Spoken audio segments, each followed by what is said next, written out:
नमस्कार दोस्तों, स्वागत है आपका हमारे चैनल मैजिकल एजुकेशन में।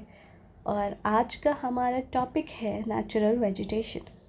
तो आज हम नेचुरल वेजिटेशन के बारे में डिटेल में पढ़ेंगे। अगर आप FCI एग्ज़ाम की प्रिपरेशन कर रहे हो तो आपके लिए ये एक बहुत ही ज़्यादा इम्पॉर्टेंट सेशन होने वाला है। तो बहुत ही इंटरेस्टिंग टॉपिक है। चलो शुरू करते हैं। सबसे पहले इंट्रोडक्शन देखते हैं कि नेचुरल वेजिटेशन आखिर में होता क्या है।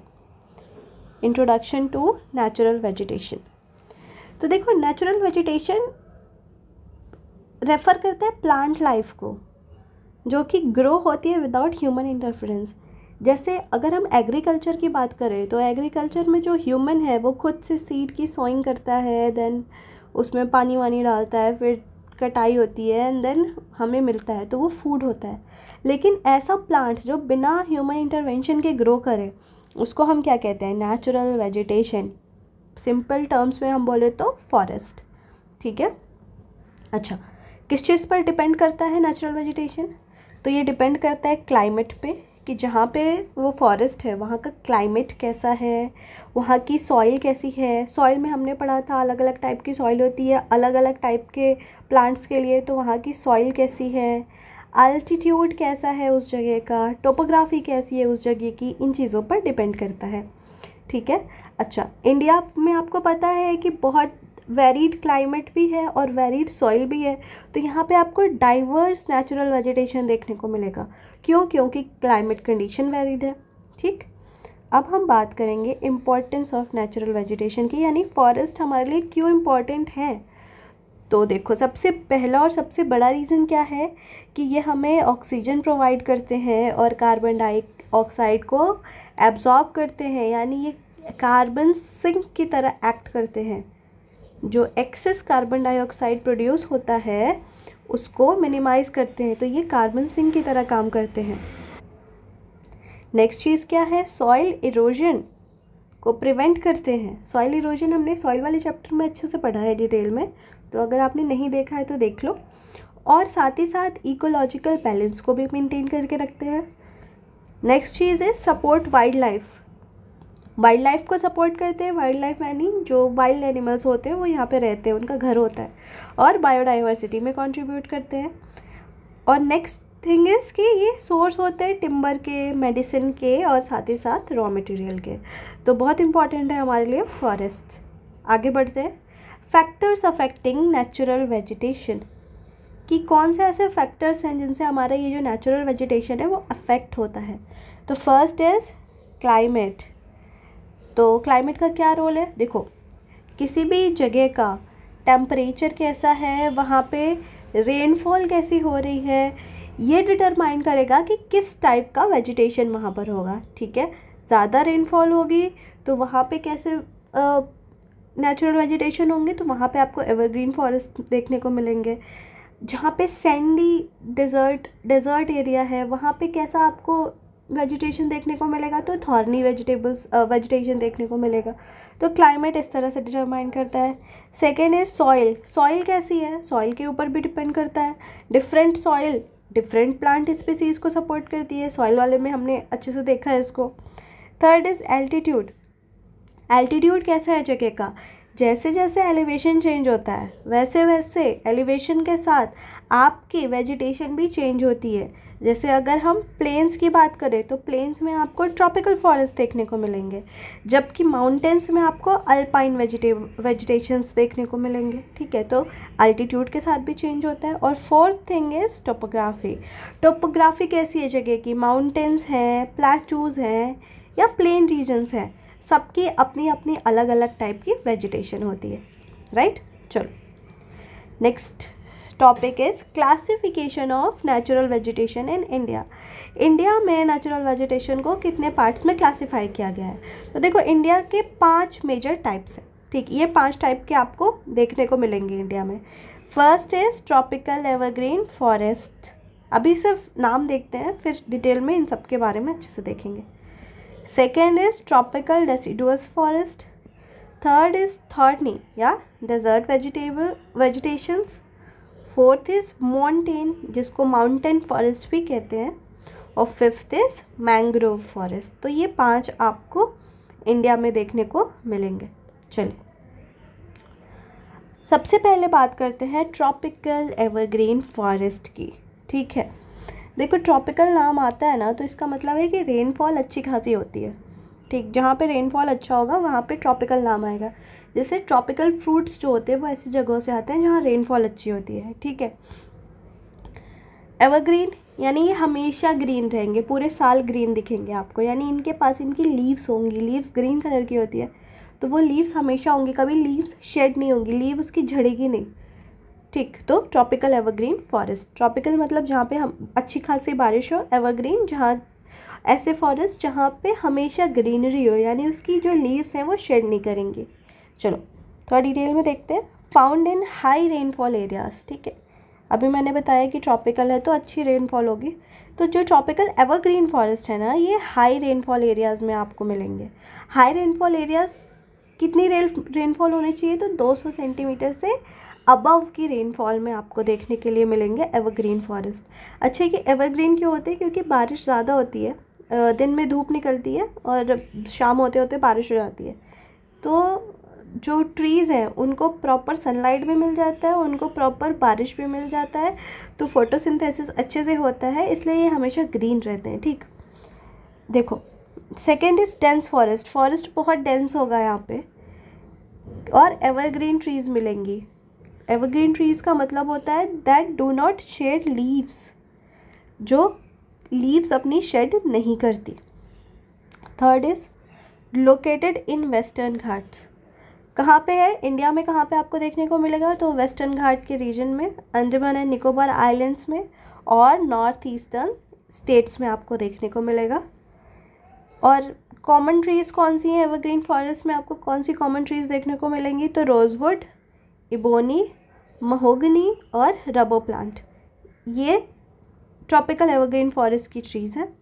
यहाँ पे आपको वाइल्ड लाइफ कैसा मिलेगा, यानी कैसे एनिमल्स होंगे, तो यहाँ पे एलिफेंट्स होंगे, टाइगर्स होंगे, लेपर्ड्स होंगे, स्नेक्स हैं और हॉर्नबिल्स, ये यहाँ की वाइल्ड लाइफ है। ये आपको ध्यान में रखना पड़ेगा क्योंकि डायरेक्ट क्वेश्चन आ सकता है इससे। चलो next is tropical deciduous forest. अब देखो ट्रॉपिकल यहाँ पे आ रहा है तो यहाँ भी अच्छी बारिश होगी। ठीक, देखते हैं। Also called as monsoon forest, इनको मानसून फॉरेस्ट के नाम से भी जाना जाता है। ये कहाँ मिलते हैं, तो जहाँ पे मॉडरेट रेनफॉल होता है, 100 to 200 सेंटीमीटर के बीच में रेनफॉल होता है। ये जो ट्रीज़ हैं ये अपनी लीव्स शेड करती हैं ड्राई सीजन में, जब बारिश नहीं होती तो उस समय लीव्स गिर जाती हैं इसकी। ठीक, इसीलिए इसको डेसिडुअस कहते हैं। कहाँ पे मिलेगा आपको, तो सेंट्रल इंडिया में, उसके साथ ही ईस्टर्न घाट्स में और हिमालयाज़ की फुट हिल्स में आपको ये फॉरेस्ट देखने को मिलेंगे। इसकी कॉमन ट्रीज़ क्या है, तो साल है, टीक है, शीशम है और नीम, ये इसकी कॉमन ट्रीज़ हैं। वाइल्ड लाइफ कौन से मिलते हैं, तो यहाँ पे आपको मिलेगा डियर, एलिफेंट, टाइगर और मंकी। राइट, चलो अब इसके जो ट्रॉपिकल डेसिडुअस फॉरेस्ट है इसके 2 सब टाइप्स और बहुत ही इजी हैं। पहला है मॉइस्ट, दूसरा है ड्राई। मॉइस्ट का मतलब बारिश ज़्यादा, मोर रेनफॉल है तो ट्रीज़ डेंस होंगी, और दूसरा इज़ ड्राई, ड्राई है मतलब लेस रेनफॉल है तो ओपन फॉरेस्ट होगा। ठीक, मतलब ट्रीज़ थोड़ी दूर दूर पे होंगी, इसको हम ओपन फॉरेस्ट कहते हैं। अगला क्या है, थॉर्नी या फिर डेजर्ट वेजिटेशन। ठीक है, अच्छा डेजर्ट है तो एरिड रीजन में मिलेगा या सेमी एरिड रीजन में मिलेगा, सिंपल है, जहाँ पे रेनफॉल कम होती है। तो found in arid and semi arid regions, जहाँ पे रेनफॉल कम होती है 50 सेंटीमीटर से कम। ठीक है, थॉर्नी नाम है तो इनके जो प्लांट्स हैं ना उसमें थॉर्न्स होते हैं, थॉर्न्स यानी कांटे। आपने कैक्टस का प्लांट देखा है, वो थॉर्नी वेजिटेशन है, उसको ज़्यादा पानी की ज़रूरत नहीं होती है, वो कम पानी में अच्छे से सर्वाइव करता है। अगर आप एक कैक्टस का पौधा अपने घर ला के रखो और उसकी बहुत कम देखभाल भी करो ना, तो वो आपका बहुत आराम से सर्वाइव कर जाएगा। उसको ना पानी देने की ज़रूरत होती है ना कुछ भी, उसको कहीं भी रख दो वो आराम से सर्वाइव करेगा। तो इनके प्लांट्स की थॉर्न्स होती है और इनके जो रूट्स होती हैं ना वो बहुत डीप होती हैं, क्योंकि पानी की कमी होती है तो इनको वाटर कंजर्व करके रखना होता है, इसीलिए इनकी रूट्स जो है वो डीप है ताकि वाटर को कंजर्व करके रख सकें। कहाँ देखने को मिलेंगी, तो जहाँ पे कम बारिश होती है, डेजर्ट एरिया जो है वहाँ देखने को मिलेगा, जैसे कि आपका Rajasthan, some parts of Gujarat, some parts of Haryana and some parts of Deccan plateau. ठीक है, इसके कॉमन प्लांट्स क्या क्या हैं, तो कैक्टस है, अकाशिया है, बबूल है और डेट। डेट आपको पता है दुबई में बहुत फेमस है, और दुबई की जो लैंड है वो पूरी सैंडी लैंड ही है, डेजर्ट है, तो वहाँ पे डेट्स ज़्यादा मिलते हैं। क्यों? क्योंकि डेट्स ही उगा सकते हैं वो। अगला वाइल्ड लाइफ। वाइल्ड लाइफ कैसी है, तो यहाँ पे आपको कैमल्स देखने को मिलेंगे, रेगिस्तान का जहाज भी कहते हैं कैमल्स को, क्योंकि कम पानी को जो है वो स्टोर करके रख लेता है, और जब ज़रूरत होती है वो पीता है उसको। तो काफ़ी दूर तक आप कैमल पे ट्रैवल करके जा सकते हैं। फॉक्सेस, ब्लैक बग्स, स्नेक्स और स्कॉर्पियंस। अगला ये स्लाइड 8 है भाई। स्लाइड 8 माउंटेन, या इसको माउंटेन भी कहते हैं, माउंटेन फॉरेस्ट। तो ये कहाँ पे आपको देखने को मिलेंगे, तो ये आपको हिली और माउंटेनियस रीजन्स में मिलते हैं, माउंटेन्स, जहाँ की वेजिटेशन जो है वो एल्टीट्यूड के साथ वेरी करती है। ठीक, हिली रीजन्स में जहाँ वेजिटेशन वेरी करती है एल्टीट्यूड के साथ, इनकी जो स्लोप है, लोअर स्लोप, सॉरी इसके टाइप्स हम देख रहे हैं कि एल्टीट्यूड के साथ कैसे ये वेरी करेगा। तो लोअर स्लोप्स की बात करें तो यहाँ पे आपको मिक्स्ड डेसिडुअस फॉरेस्ट मिलेंगे। मिड एल्टीट्यूड मतलब लोअर स्लोप्स जैसे छोटे स्लोप्स, मिड एल्टीट्यूड थोड़ा इससे ऊंचा, और हायर एल्टीट्यूड मतलब बहुत ऊंचा। तो लोअर स्लोप्स में आपको डेसिडुअस, मिक्स्ड डेसिडुअस फॉरेस्ट मिलेगा। मिड एल्टीट्यूड मतलब ये वाले पे जाएंगे तो आपको यहाँ पे कॉनीफेरस फॉरेस्ट मिलेंगे। कॉनीफेरस का मतलब इनके जो ट्रीज़ होती है ना, ऐसे थोड़ी थोड़ी कोन टाइप की होती हैं। ठीक, ऐसे कोन टाइप की ट्री मिलती है, जैसे पाइन हो गया, फर हो गया और सेडर हो गया।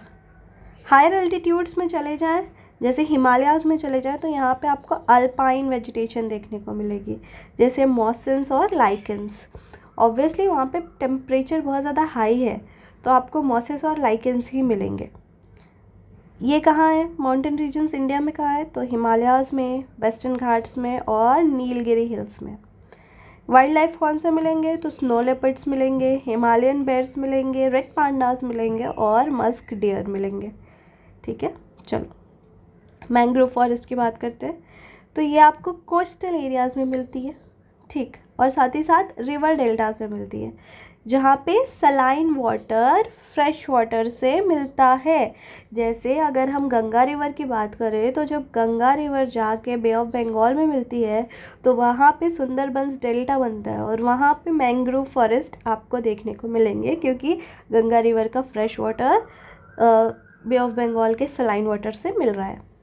इनके रूट्स जो है वो मार्शी कंडीशंस में ग्रो करती हैं। उन्होंने उस टाइप की कंडीशन को अडाप्ट कर लिया है, क्योंकि पानी होता है अच्छी खासी मात्रा में, तो मार्शी कंडीशंस होती हैं।